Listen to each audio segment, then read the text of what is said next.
Next up, I want to bring on James from FireEye to talk about how you can take advantage of, and just overall, the positive incentives that go into RetroPGF. If you don't know what RetroPGF is, it is Retroactive Public Goods Funding, which means there's a mechanism for you to be rewarded for doing or the work that you've already done in this space, whether it's contributed to a community, provided anywhere from help to built on projects, taken early bets on certain technologies, and then seen that get rewarded by getting more users in or just getting more people to know about what's happening. So there's a lot of things that go into that, and it's a really, really big ecosystem now kind of leading and directly giving people billions of dollars. And all of you can actually take advantage of that in terms of be part of this for the next waves, be part of the next rounds, and a whole economic sort of network around how this benefits everybody. So James is going to talk about what that looks like. And without further ado, please welcome James on stage. Hello. Thank you very much, Kartik. And I mean, to echo some of the thank yous that Anthony said, like very, very stoked to be here and very, very stoked to have this kind of event in Australasia. I mean, maybe one day it'll be in New Zealand and I'll be super stoked, but until then I will take Sydney as a medium step. Also, like, huge shout out to the Railgun guys. I think like privacy is a really scary space right now and something I'm really passionate about outside of RetroPGF. And so thinking about how we can like, you know, encourage that ecosystem more and sort of bring those people up is really super important. So positive incentives for RetroPGF. So hands up if you know what RetroPGF is. Okay, like 40% hit rate. Hands up if you've received anything from Optimism or anyone else as a retroactive grant. Okay, 6. That's like 10, maybe 15 people. So really what Retroactive PGF is thinking about a grants ecosystem, and rather than doing it in a way which is like, hi, here's something you should get money for, you know, pretty please come and do this. It's about doing cool stuff and then being rewarded in the future for doing that, right? And so Optimism have done that over the past couple of years with different progressively bigger and bigger rounds. The most recent round was about over $100 million in OP tokens that were distributed to people for doing cool stuff in the ecosystem. Oh no, I need my slides, or I don't know what I'm talking about. And so last year I wrote an article at the end of the year in November called RetroPGF to Infinity and Beyond, and I used the Neopets money tree, so maybe some of you know what Neopets is, but the money tree in Neopets was something that you would go to once a day, and you would click a button and that would give you a random prize, right? And anyone could go to that tree. And so thinking about that Neopets money tree and sort of how we can think about that in a broader landscape, I really wanted to see a lot of these other projects introduce their own RetroPGF grant systems. And since that article in November, there's been 2 really strong use cases and a few sort of less strong use cases. One of them is from the Filecoin ecosystem, and another one is from the Pocket ecosystem. And both of these have set their own RetroPGF grants up. And so thinking about the future as to how, you know, we as an ecosystem can be rewarded on an ongoing basis for participating in systems like this is super cool. So we know how to distribute grants, a lot of them. So the first Gitcoin round was in 2019. And that distributed $38,000 to the ecosystem, which at the time was pretty impressive, right? Now, I went to blockchaingrants.com, and at blockchaingrants.com, it told me that there was $18.26 billion of grants deployed. Now, I don't think that's entirely accurate. I think it's probably a very, very small fraction of that number. But think, you know, even if it's like 10%, right, or 5% of that number, that is a shitload of money that's been distributed, you know, on an ongoing basis. I don't know where blockchaingrants.com got their information. I assume that's like they're distributing grants, you know, based on like a shitcoin that dropped 99%. It's like if you measured at the all-time high, we gave out $18 billion. But there's a lot of different grants programs around the ecosystem, right? So starting in the bottom right there, we have the Cardano ecosystem. Now, I'm not a huge fan of Cardano, but I was recently in Kenya for a project called Magma, a collective called Magma, which is kind of like a network state collective, pushing a lot of really cool stuff across the whole continent. And what a lot of the founders across Africa told me is that Cardano is the biggest grants deployer there, right? And for a lot of these ecosystems, they don't really care if it comes from layer 1 or this layer 1 or that layer 1. At the end of the day, deploying $80 million that they can use is fucking awesome. Another example up there is the Tron influencer grants program, right? And so this is if you support the Tron ecosystem, which I do not, then you can you can show up as an influencer and receive tokens for being a cool influencer, right? So clearly there is a large spectrum of grants going from like Gitcoin, which is ideally, you know, really about ecosystem and developing out cool developer tools like Uniswap, right? Uniswap came from one of those initial early grants rounds.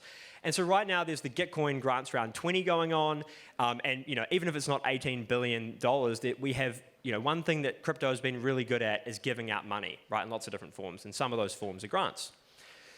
And so WTF is RetroPGF. It's like a grants program, but with a time travel stuff inside of it. We're really, what it is as opposed to giving out a standard grant, which is if you come to my platform and you build XYZ, instead, it's like contribute to some cool stuff and you'll get rewarded for doing that. But that really has a cold start problem, right? It has a chicken and egg problem because it sort of requires a level of privilege in order to even start contributing to those ecosystems, right? Because if you're not being paid, then how could you, start doing work before you're getting paid because you need to be paid? But luckily, that's already started happening, right? Optimism deployed $100 million, a few months at the end of last year. Filecoin and Pocket are deploying, tens of millions of dollars more. And it's pretty awesome to see like that, cold start problem has really been solved by a few of these projects leaning into that. And so now there's over 1,000 projects that have been funded from either Optimism, Pocket, or Filecoin. And these projects are across the entire world, across the entire ecosystem, some of them in this room. And so thinking about, that cold start problem has now been solved, right? So you can now start contributing to these ecosystems and start getting rewarded on a really quick basis, which is putting the retro in public goods funding.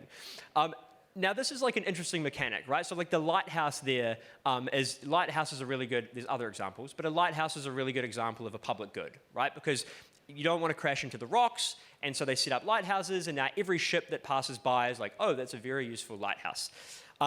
Now, Optimism is a public good in some ways, but it's also a private good, right? There's a Laura Shin tweet there where A16Z bought $90 million of Optimism tokens, right? That's quite a lot. And at the same time, Optimism gave away $150 million worth of Optimism tokens. So if you're A16Z, you're sitting there going, okay, so I'm buying a token that you just gave away some multiple of, right? It's a pretty confusing pitch. But the reason that A16Z and a lot of other investors are buying these tokens is because of the network effects that these types of rounds are making, right? RetroPGF goes a long way in creating the incentive model internally to be like, I want to contribute something value to the world, and hopefully, if it's actually valuable, that will be recognized and I'll be rewarded, massively. And so the bottom right, you have Ivan on tech. Maybe some of you remember this from a few years ago, and he was like, respect the pump. And I'm not sure that I would quite align myself that much with Ivan, but the idea that actually like crypto moves in mysterious ways, right? And narratives and mechanism design and all of these different things and how many people you can get in a room that are smart, that is what really moves crypto in meaningful directions. And so thinking about how we can align different projects towards meaningful goals and towards like public goods while also maintaining a token price, right? Because you can't just start with 100 tokens, give them all away and expect that to have a meaningful market cap, right? You've got to give them away in strategic ways and in meaningful ways to actually push forward the ecosystem. And so something, I'm from FireEyes, by the way, so the bottom right is a little FireEyes emoji, and we're really passionate about sort of like pushing forward Ethereum in a meaningful direction through designing cool governance and cool airdrops. So a lot of the biggest airdrops, ENS, Optimism, Super Rare, Gitcoin, a bunch more, we've sort of helped build out what those mechanisms actually look like for distributing tokens. And airdrops are very fun, and I feel very passionate about airdrops. But so is RetroPGF, right? And if you sort of, you don't need to squint too hard to actually like, these are the same mechanism, right? The people that got the Uniswap airdrop weren't really expecting they were going to get a Uniswap airdrop, right? The people that got the ENS airdrop weren't expecting that they were going to get the ENS airdrop, and then suddenly you show up and you go, wow, I got $12,000 or whatever it was, $5,000 in my account. This is sick, right? I really care about this ecosystem now. And similarly with RetroPGF, although like you do have to, often you have to actually apply to be a participant, right? So you have to like fill out a form and say, hey, here's what I did. I want some tokens for doing that. But, just basically through an application form, just like for tokens, you've got to press claim, right? You do some minimum amount of work, and then you've received a shitload of tokens for doing that, right? And a shitload of incentive for doing that. And so what that points to is that like, what we want to build is an ecosystem where you can be rewarded in lots of different ways, right? If you are adding value in a meaningful way to the ecosystem, you can very quickly receive a heap of value for doing that. And it doesn't matter if it's like you've pressed a button on a protocol or you've created some fantastic art. So Optimism had the on-chain summer, where basically people that like had made different types of art or music and stuff like that were massively incentivized for doing so. And so you can make sort of cultural artifacts, you can build like core code, core developer resources, or you can just interface with the protocol, or it doesn't matter, right? If you are adding value in any of this realm, then we want to incentivize you massively. And you can very easily see a future where, like there was one of these projects that had ever done retroactive PGFs. Now there's 3, right? I would suggest that, over the course of this year, there will be many, many more projects that lean into this. And now, as someone that's done something useful for the ecosystem, you can be rewarded from like 10 different protocols, right? And each one's giving you $5,500, $100, but you're being, one, recognized for that, right? So you can go out and say, hey, I receive RetroPGF funding, you should support me more. And 2, you receive a sort of sustainable value for the work that you're doing. And so it's very exciting to see sort of more of these projects leaning into that. Who knows what will be incentivized, right? This is my excellent Yoda meme. Never farming I am, always farming I be. And I think that like, in the essence of Yoda, with his hood up, being a wizard, sort of walking around, trying to do, most value additive things to the ecosystem, you know that you are always farming and you are always contributing value. You will always be farming by contributing value, right? And that's something that I think is like a massive unlock for crypto. And certainly when you think at like traditional organizations, there is no traditional organization that does this, right? Airbnb tried to give away equity to their superhosts, and they were told, nope, you may not do that, it's illegal, right? Now, we are operating in a very different landscape, and we can give away tokens to whoever we damn well please, right? Despite the regulators maybe being pissed off about that. But what that means is we can actually start to incentivize in a very different way and create a collective in a really different way, right? So the idea that like I'm an electrician and I can walk into a coffee shop and I can fix the light bulb and then the guy goes, oh yeah, you can have coffees for the next few weeks, right? Now, maybe there's some like, you've got to make sure he's an accredited electrician and there's some like, technical questions there. But that concept applying to a really broad audience makes for a much better human coordination experiment, right? We sort of have created like a PvP environment over the past like 100 years of creating these like traditional corporate structures with corporate law that are bound by regulation that says you must maximize shareholder value. And actually, that's not maximizing human value, right? It's maximizing shareholder value. And that shareholder value is held by a very small, hopefully not too malicious, mostly malicious group of people. And so thinking about how we can experiment with that and just give that value away in a much more collectivism and human-centric way, I think the first step is RetroPGF, and you can certainly see that spreading. Once 100 projects have deployed $100 billion, I think a lot of the world will change their tune and say, maybe I should just do this because it's good for the world, right? And then maybe someone recognizes that I added value to the world and they want to incentivize that massively. And so, these are 4 of the projects that have started experimenting in this zone at the moment. But I would say that there's like infinite positive incentives that we can give away here, right? The total crypto industry has a valuation of like $1 trillion, right? $2 trillion. I'd say actually most of that's probably bullshit. It's maybe like a couple of $100 billion of value that's held in the crypto market cap compared to the, what was it earlier, like $8 trillion held by BlackRock alone. There is a significant amount of capital in the world or value in the world. And thinking about how we can start to sort of like kickstart this machine with these incentives and actually through token market caps, through basically like funneling money out of Silicon Valley and into the hands of like, contributors to these protocols that are building the future is a really meaningful step. And I think it's going to continue in a very quick way into this year. When I wrote that piece in November, at the very bottom of it, I said, I want cool protocols to adopt RetroPGF first because I'm kind of worried that the Cardanos and the Trons, not to too purposely roast them, but to like, lamer protocols are going to adopt this RetroPGF narrative and they're sort of going to steal it from Optimism, right? And they're going to go, we're doing the Binance RetroPGF round, and here's $100 million to anyone that's contributed to the Binance ecosystem. And that's still good, but they still get to sort of harvest that narrative, right? And so I'm really pleased that Filecoin and Pocket and a few others are now leaning into that, because we want the best projects to do these retro PGF experiments first, right? And to start sort of pushing it out in a meaningful way. And so I would encourage anyone, whether you're part of a community, whether you're part of a token, whether you're the founder of a project, to actually sort of think about how you can use retroactive incentives to really push forward your community, and not in a way that's like, hey, we want this, here's a request for a proposal, we're willing to give you 100 grand, and instead saying, can you please provide some value, and on a quarterly basis or a monthly basis or a yearly basis, we want to distribute a significant amount of tokens or value to you for participating in that ecosystem. And so hopefully that landed with many of you guys, and now we'll see 10 more retroactive PGF experiments. Railgun, you guys have a token. You could possibly do some type of retroactive experiment. And there's many other tokens here that will be speaking today, where if we can encourage more participants in this ecosystem to deploy more tokens and more value to the people that are contributing value, and hopefully, there was maybe 10 people that put their hand up that have received an Optimism grant.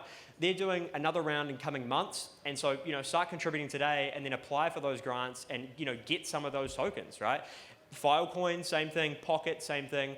Add value to these ecosystems, and you will be rewarded. And hopefully, we can encourage many, many more projects to sort of lean into that space.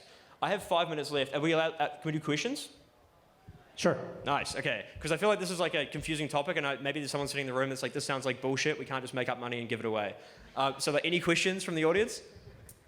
If you do, just raise your hand. We'll make sure that you get the question in the mic. So I'll come over to you.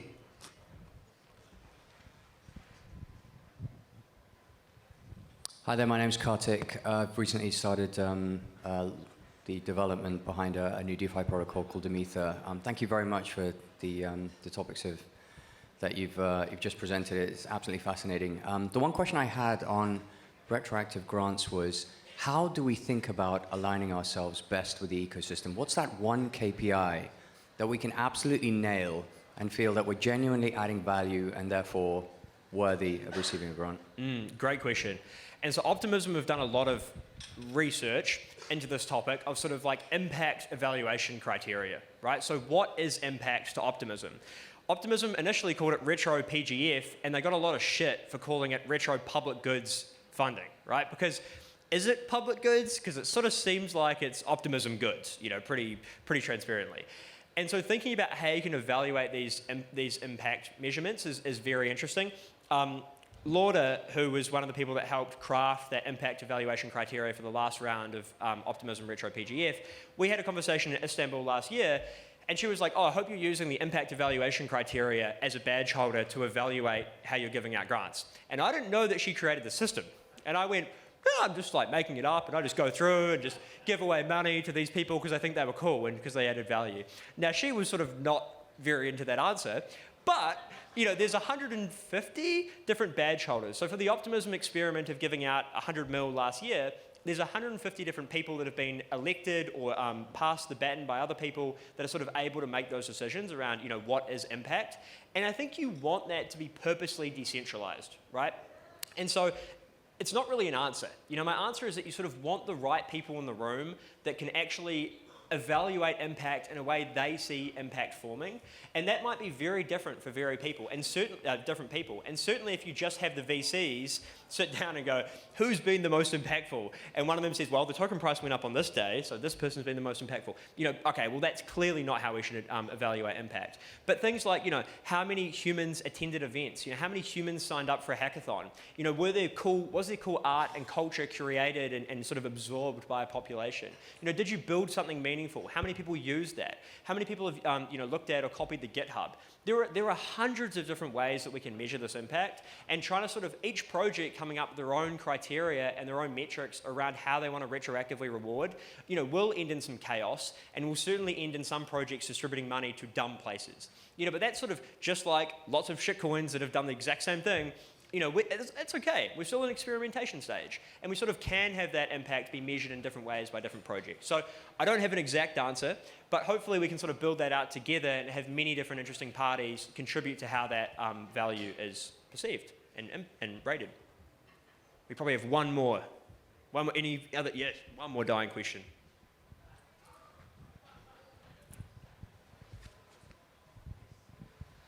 Thanks for this. It's been really interesting. I wanted to get your opinion on how a project like this or like a concept like this would work for real-world projects and not just crypto projects.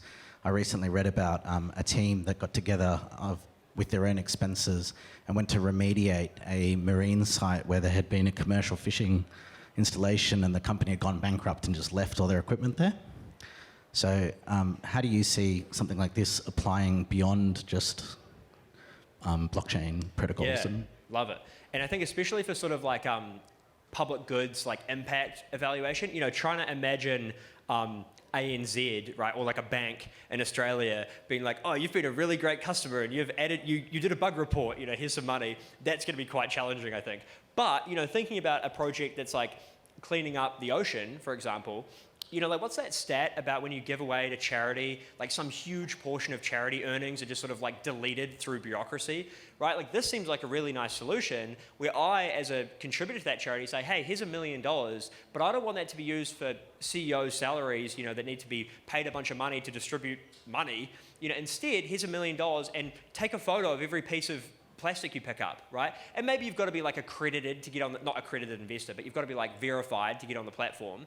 You know, but once you're verified and you're on that platform, if you can take a photo of trash that you've cleaned up, or you can take, you know, you can prove that you've cleaned the ocean in some way, then being able to distribute value directly in that way, especially around sort of the social impact space, I think this, like, that maybe it's still 5 years away, right? But that really clearly seems to be the next step, is that you sort of distribute money to actions based on, you know, what amount of impact you've made. And so I think certainly the social development space is an awesome place to start with this.